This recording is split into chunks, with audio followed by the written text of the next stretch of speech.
Ustaz, bagaimana apabila, oh Masya Allah, ini banyak sekali kata-kata kan ya, bagaimana apabila, mengapa, kenapa demikian, itu kan? Baik, bagaimana apabila sudah terlanjur melakukan dosa besar dan banyak, Masya Allah, kenapa sempat-sempat berbuat dosa besar dan banyak lagi? Ya. Apakah masih dapat terhindar dari neraka dan dapat bersama Rasulullah di surga? Insya Allah. Insya Allah. Bukankah Anda pernah dengar kisah bahwa di antara sahabat-sahabat Nabi sebelumnya pernah menjadi musuh Nabi?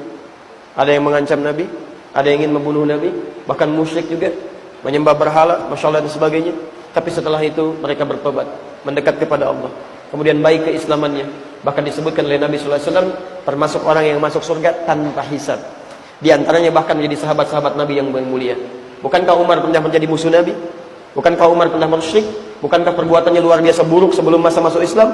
Tapi Masya Allah, masuk Islam, jadi pembela Nabi, pelindung Nabi, penantang para munafikin yang keras-keras, penantang para kufar. Ya, orang lain sembunyi-sembunyi masuk Islam, Umar datang ke Ka'bah mengatakan, saya sudah masuk Islam. Saya sudah mengatakan, asyhadu an la ilaha illallah, asyhadu anna Muhammadar Rasulullah. Kalian mau apa? Mau pukulin saya? Mau nantang saya? Silahkan datang kepada saya. Kita bertemu di Bukit A. Tapi sebelum datang, pamit dulu pada ibu yang telah melahirkannya, karena dia akan pulang tanpa nama. Umar, Masya Allah.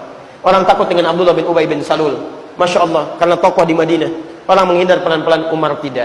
Bahkan di akhir hidupnya, Abdullah bin Ubay bin Salul masih manja, kolokan meminta kepada Nabi, ya Rasulullah, mohon berikan jubah Anda ya Rasulullah, supaya saya bisa meninggal dengan mengenakan jubah Anda. Motifnya, supaya dikagumi oleh orang sekitaran. Masya Allah, Abdullah bin Ubay bin Salul meninggalnya mengenakan jubah Nabi. Kata Umar, ya Rasulullah, berikan kesempatan kepada saya, izinkan supaya saya menghunus pedang, memisahkan kepala dari badannya. Umar, Masya Allah, Umar. Sehingga disebut oleh Nabi SAW, bahkan setan pun takut kepada Umar. Umar. Bahkan disebut oleh Nabi dalam satu riwayat, bahwa pintu fitnah ada di Umar. Maksudnya Umar penjaganya. Kalau Umar meninggal dunia mulai terbuka. Betul, Umar meninggal, Utsman terbunuh, Ali kemudian juga terbunuh, radhiyallahu ta'ala anhuma, fitnah mulai muncul sampai dengan sekarang. Umar, orang yang sangat jenius. Ayat-ayat miras santika, khamar, turun karena pertanyaan Umar. Ayat larangan menyolatkan orang munafik yang diketahui, turun karena pertanyaan Umar.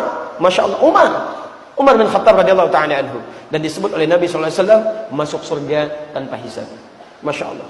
Thauban, sahabat Nabi, bertanya pada Rasulullah SAW, ya Rasulullah, hamba ini begini ya Rasulullah, amalnya sedikit, dosanya banyak, sedangkan kau Nabi ya Rasulullah.